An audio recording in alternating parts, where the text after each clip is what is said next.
Gacheng Ting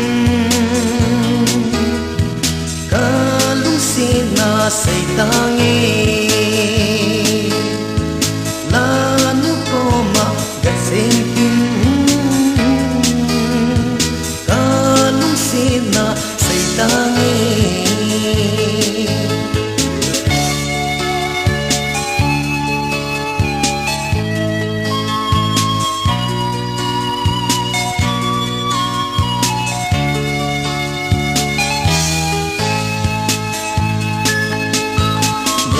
se na paton khanu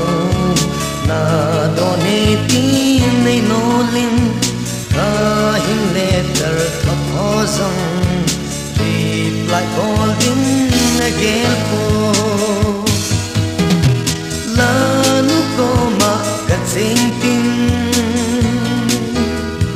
kalung sina say tangi Lanu Kommah Gacheng Ting kalung sina say tangi